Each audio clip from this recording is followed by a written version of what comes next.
Hi dear friends and subscribers, welcome to the Cricket Happening Show this on a Sunday.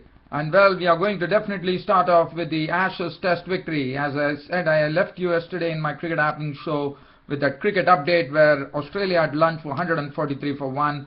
And as I rightly said, the match never went into the third session with Shane Watson showing a lot of aggression and also Chris Rogers going on to make his second Test century in his career, and Australia taking the fourth Test match by the scruff of the neck by actually defeating England by 8 wickets. And what a victory that was. So Australia now stand at 4-0, and I'm sure now they are eyeing a 5-0 clean sweep of the Englishmen here at the Sydney Cricket Ground when the match is going to be played on New Year's Day, that is on 3rd of January 2014. So I'll be talking about that match. I'll be sharing my thoughts on the Aussies' victory over England, the fourth consecutive victory in this Ashes Test series, and we will also look at how India are doing there against South Africa, where South Africa today extended their lead to 166 by making 500 all out.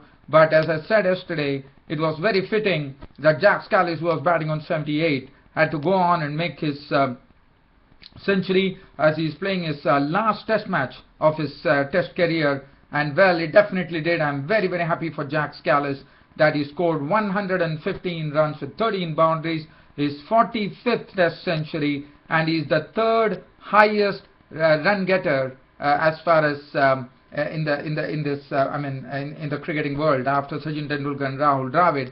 Kallis, the third highest run getter. And what a proud moment that would have been for Kallis. And now Kallis would definitely be hoping that India, who are 166 runs in area, started off, they are 68 for 2 at close of play on the fourth day of the second and final Test match played at the Sahara Stadium in Kingsmead in Durban. And day 4, because of bad light, play was called off. And on day 5, India are trailing by 98 runs. So India need to first make 98 runs and then make South Africa bat again. Well, looking at the way things have been going, it looks like, and also the weather has to relent. If the weather is not going to really be friendly enough, then probably the result would be doubtful. But definitely we are in for a real battle there on the 5th and final day, where India will be trying to save the match because they are already 98 runs in arrears and they have 8 wickets intact. And for South Africa, well, they would definitely love to give Kallis a real parting gift on his final Test match of his career. Well, we will look at that. So first, let's go on to the fourth Test between Australia and England. Day 4, and England, as Australia, they were chasing 231 for victory on the fourth day. Chris Rogers and David Warner walked in, David Warner, well, after making 25, was an early victim today on the fourth day when Ben Stokes had David Warner caught by Barstow behind the stumps for 25-4.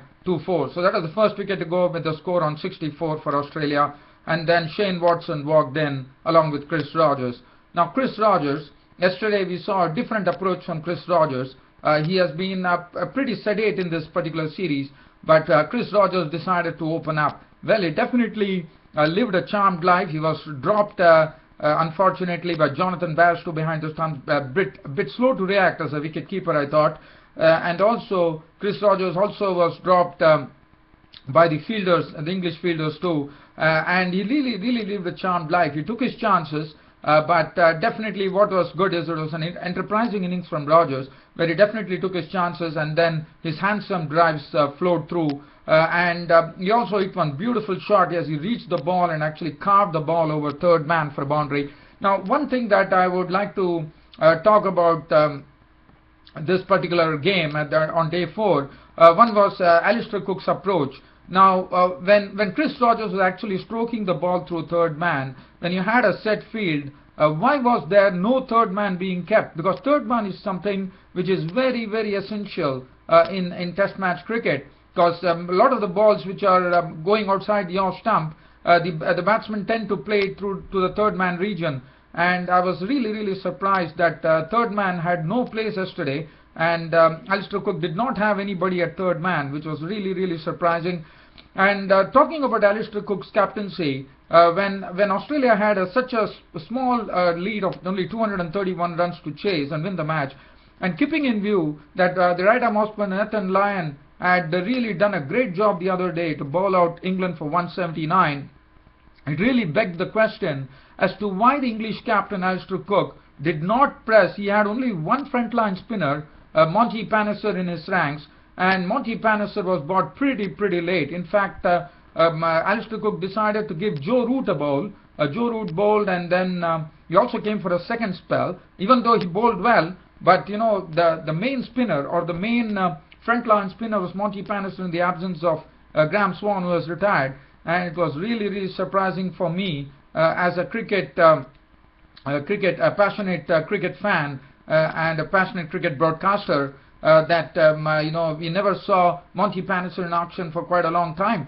And that enabled Chris Rogers. Probably if the Monty Palliser would have bowled, I'm sure on a fourth day, one always expects a lot of footmarks on the pitch and expects something to happen, you know. I mean, this was like I would say like Alistair Cook had actually resigned to his fate as to probably thinking that England are definitely going to lose the match, because that was the approach that I could see from an English captain. I know he's absolutely crestfallen because this is their fourth consecutive test defeat. They are 4-0, and Alistair Cook's I'm sure he's on the chopping block now. But well, I thought you know, that could have been a gung-ho approach from Alistair Cook, which was absolutely lacking according to me. But well, I definitely admire Alistair Cook as a very good batsman, no doubt about it. He still is a good captain, but I don't know for what reason yesterday there was certain changes, certain options that Alistair Cook took didn't really I would say didn't really sit well with me, unfortunately. I don't know about others' opinion, but that was what I said. And Chris Rogers and Shane Watson made merry. In fact, from the score of 64, it was a wonderful partnership. It was a winning partnership of 136 runs between Chris Rogers and Watson. As I said, I left you when it was 143 for 1, with Chris Rogers approaching a century. Well, Chris Rogers was not bogged down at all. He went on in his merry way. As I said yesterday, he was playing some very good drives. He was pretty strokeful. Shane Watson, on the other hand, also was stroking the ball perfectly and sweetly, and that enabled that 136-run partnership for the second wicket to really blossom. And as I said, England resigned to their fate as Chris Rogers blunted the English bowlers. And not only that, when Monty Palliser came in, it became very easy, because by the time Monty Palliser was brought on, the score had probably reached 160 odd runs, and there was not much to really get. So it really made things easy for Chris Rogers, and Chris Rogers got to his second test century, his first in the home soil, by actually cover driving beautifully for a boundary, and it was very good to watch. And Chris Rogers was looking good. In fact, after getting a century, he hit a few more fours. Shane Watson, on the other hand, was playing second fiddle at the time, in the sense he was looking out for an opportunity to hit the loose ball. But as I said, Shane Watson was getting all the balls smack at the middle of the bat when he was actually trying to push them. There were some effortless strokes being played by Shane Watson. And Chris Rogers, well, he drove well, he drove well, he pulled well, and he played some very good strokes, and he totally deserved it. And one would only feel very good for Chris Rogers. Even at the age of 35, he really has a lot of strokes at his disposal, and really showed why Chris Rogers was taken in the team when Simon Catich was discarded by Australia. So Chris Rogers has made that place his own, and definitely one could very safely say now that Australian Chris Rogers, at the age of 35, has booked this ticket to go to South Africa, Australia to South Africa. So Chris Rogers, 116, was finally out. That was the other victim to go. That was the only victim to go after David Warner, as Chris Rogers finally was dismissed when, with the Australian score almost close to victory, just 31 runs away from victory, with Chris Rogers on 116, he was gone, as Palliser got a ball which spun away, and Chris Rogers was caught on the drive. He was caught by Barristow for 116 with 13 very well hit fours in that particular knock. Shane Watson then resumed the strike along with Michael Clarke, and Shane Watson was in a great hurry once Chris Rogers departed, and he decided to punish Monty Panesar with some very, very good strokes. He also went aerial with the other bowlers. In fact, he didn't hit any six, but he played a lot of strokes with a lot of power and panache, and Shane Watson started punching a lot of strokes, and that enabled him, in the company of Michael Clarke, to reach an unbeaten 83 of 90 balls with 11 fours, and thus the match came to an end with Michael Clarke not out on 6, and Australia had taken a 4-0 lead in this series. 231 for 2 was the final tally for Australia. So Australia absolutely now, definitely eyeing a clean sweep on this Ashes series. I'm sure they are eyeing the Sydney Test match, the 5th Test match, which will be starting on New Year's Day. That is on 3rd of January, or I think it's 3rd of January 2014. So Australia, congratulations. They are absolutely on a roll here. Let's look at the bowling figures as far as the English bowlers were concerned. James Harrison, 11 overs, 2 minutes, none for 26.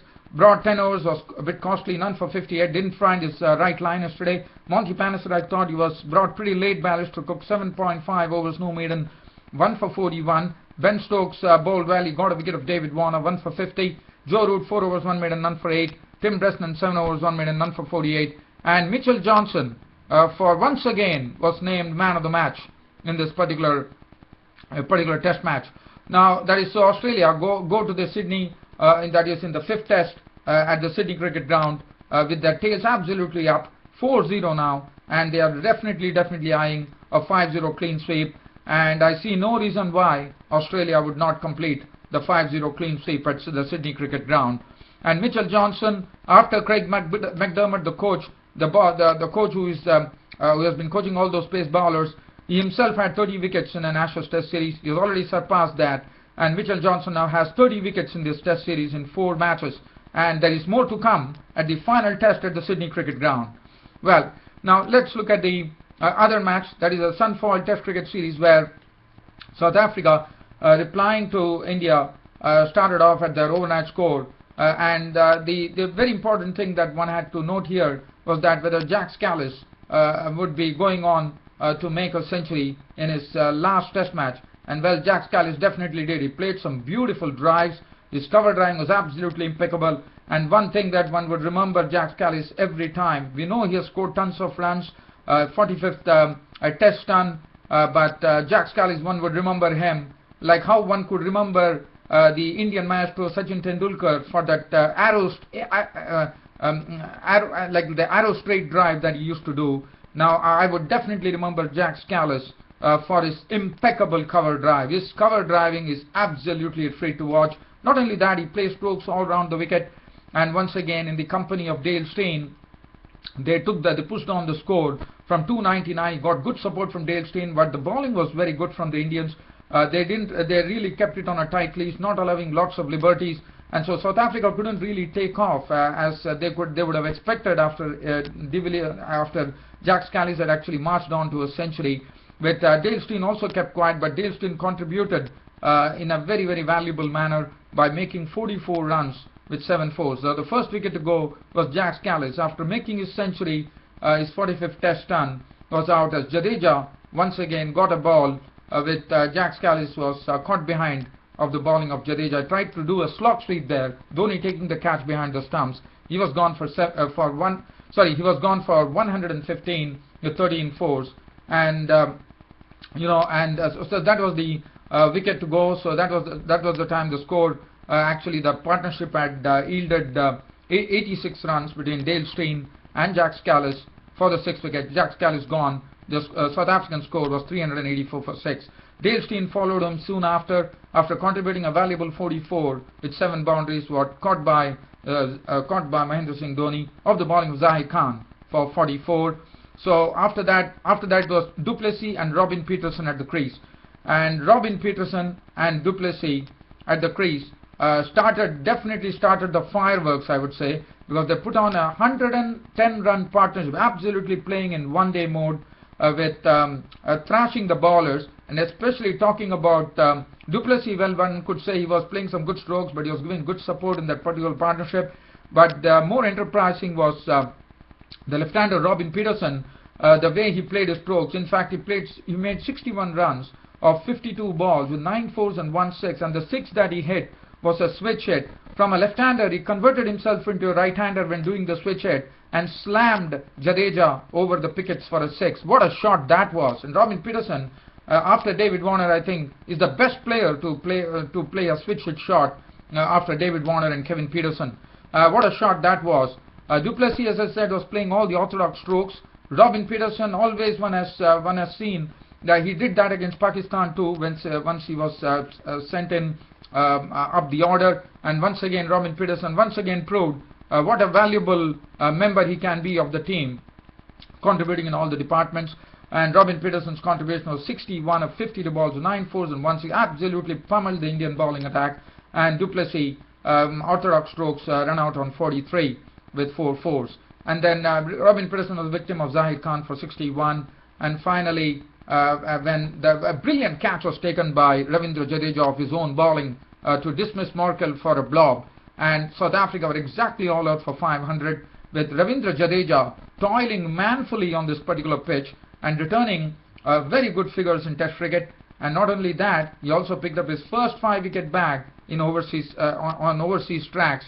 As I said yesterday, Ravindra Jadeja bowling manfully, toiled hard, 58.2 overs, 15 maidens, 138 runs and 6 wickets. What a stupendous bowling display from Ravindra Jadeja. The bowling, Zahid Khan, 28 overs, 4 maidens, 97 runs and 2 wickets. Mohammad Shami, 27 overs, 2 maidens, 1 for 104. Ishan Sharma, 31 overs, 7 maidens, none for 114. Then Rohit Sharma bowled 11 overs, 1 maiden, none for 29. So South Africa gained a 166 run lead, and then the Indians were batting. Well, for India, Murli Vijay, who scored 97, was an early victim. Dale Steyn was bowling in a real ferocious manner. Vernon Philander was bowling the right lines, and Vernon Philander, after bowling a few full-length deliveries to Murli Vijay, struck by getting him caught by Smith as he got an outside edge onto the ball. He was caught. Smith bowled Philander for 6, and India were 8 for 1. After trailing by 166 runs, starting the second innings, they were 8 for 1 when Murli Vijay departed. After that, it was Shikhar Dhawan along with Cheteshwar Pujara. Cheteshwar Pujara, well, he was playing with lots of confidence, but Shikhar Dhawan, as you know, he has been not having a good form in this particular series. He has been struggling. He has not had any 50 in this particular Test series, even though it's a short Test series. But Shikhar Dhawan, what he decided is that he is going to occupy the crease, and he kept on probably those strokes he could have played outside the off stump. He's very good at it by driving and cutting, but this time Shikhar Dhawan, what he did is he actually decided to have some restraint on his stroke making and started leaving all the balls which were going outside the off stump. Mone Morkel was really testing him, but Shikhar Dhawan was absolutely equal to the task. Mone Morkel was doing a bit of talking just to rile Shikhar Dhawan, but Shikhar Dhawan didn't want his concentration to waver. He started walking at the other end, showing the back to Mone Morkel, which was the right thing to do, and Shikhar Dhawan definitely tried his best to stay at the crease for a long time with Cheteshwar Pujara, knowing the importance of the situation that India were in. And well, when the score reached 53 and Dhawan had made 19 runs, he tried to actually flick Peterson probably past mid-wicket, but the ball actually didn't go to mid-wicket. It actually ended up at short cover point, where Du Plessis brought up a real blinder. I would say this would go as one of the catches of the match, no doubt about it. What a catch that was from Du Plessis. The ball was travelling and taken the outside edge when he tried to flick, and Du Plessis actually dived full length over his head. It was an overhead catch that he took. He had to jump full length, he had to stretch his hand, and finally the ball clung on. He clung on to that catch and he landed on his knees. What a catch that was. If at all anyone gets a chance, go on to your YouTube and try to look at this catch which Du Plessis took of the bowling of Robin Peterson. Shikhar Dhawan was absolutely stunned. He couldn't believe his eyes. But Shikhar Dhawan, well, he tried his best to actually show some restraint. He did it, but this catch was the one which brought the end of Shikhar Dhawan's innings. for 19 with 2 boundaries. So India were 53 for 2. Later on, Virat Kohli came in and played one beautiful shot for a boundary, and he was not out on 11 at close of play. The close of play was early because of the bad light. The umpires had to take out the light meters, and they decided that it's not fit to play, and it was stumps on day 4. India finishing at 68 for 2. They still have another 98 runs to wipe off the arrears. Cheteshwar Pujara is on a compact 32 not out with 4 boundaries. Virat Kohli looking good, not out on 11 with 1-4, and India ended at 68 for 2. Looking at the bowling figures, as Dale Steyn has said, he bowled splendidly, 7 overs, 5 minutes, none for 5. He bowled with lots of ferocity and venom. Vernon Philander, 6 overs, 2 minutes, 1 for 9. Mone Morkel, 6 overs, 2 minutes, none for 11 for Mone Morkel. Robin Peterson, 9 overs, 2 minutes, 1 for 23. And Duminy, 8 overs, 2 minutes, none for 20. Now, just talking about this game, which is happening between India and South Africa, just talking about the 5th day, what could happen? Now, 98 runs. As I said, South Africa would definitely be thinking that they could pick up some quick Indian wickets, and probably India might have some 100 runs ahead, and then probably South Africa. But let me tell you, batting is not going to be easy. We have seen, after what I saw on this pitch today, there were 2 balls which were actually hitting the foot marks. Robin Peterson was bowling. The ball was hitting the foot marks. One ball really pitched on the foot marks and went somewhere else. It went almost down to the first slip. And one ball that I saw that actually absolutely scooted, pitched on that foot mark, and he just rolled along the ground, like how you would just roll the ball along the ground. So, and that is something which is real encouragement for India, because Ravindra Jadeja, who has done a wonderful job in the first innings taking 6 wickets, would definitely like to have a go at the South Africans. But it also depends on India actually tomorrow scoring those 98 runs, and probably even a 150 to a 200 target, 150 a target would also be a bit tough on this particular pitch for South Africa. With Ravindra Jadeja, if the ball is, and tomorrow is going to be the final day, so we are going to see a lot of foot marks, and I'm sure the pitch is going to crack. Already cracked. Probably the pitch is going to turn more than what it has turned on the 4th day. And I'm looking out for a real interesting session coming up tomorrow, with the rains not really interfering. One only hopes so. And India, well, they have 98 runs. They have a good batting lineup to come. But again, that is going to be a real test, because we have seen in the past that India have really struggled when play resumed on the morning on the next day. That has been the trend so far, and one only hopes that India definitely changes the equation tomorrow, and India would definitely love to save this match. They would like to tomorrow. The main thing for India, according to me, would be a total occupation of the crease, and try to see to it that they blunt the South African bowlers, they negate Robin Peterson's turn and spin that he's getting, and see to it that they put up they just play out the whole day, and they don't allow South Africa to bat again on this. And if at all South Africa bat, as I said, it's not going to be easy, but the safer side for India to allow this particular test match to finish in a 0-0 series draw would be the thing. And for South Africa, they would be firing on all cylinders. They would like to blaze away tomorrow, in the sense they would like to really give a parting gift to Jack Kallis, who has already got his got a test ton in his final test match. And not only that, they would also like to give him a parting gift in the form of a victory over India. So what is going to really happen, whether Jack Kallis is going to get a parting gift tomorrow on the 5th and final day at Kingsmead in Durban in his final test match, or whether that is not going to happen, we will know about it tomorrow. Until then, this is your host Ram taking leave and saying goodbye for the day. Thank you.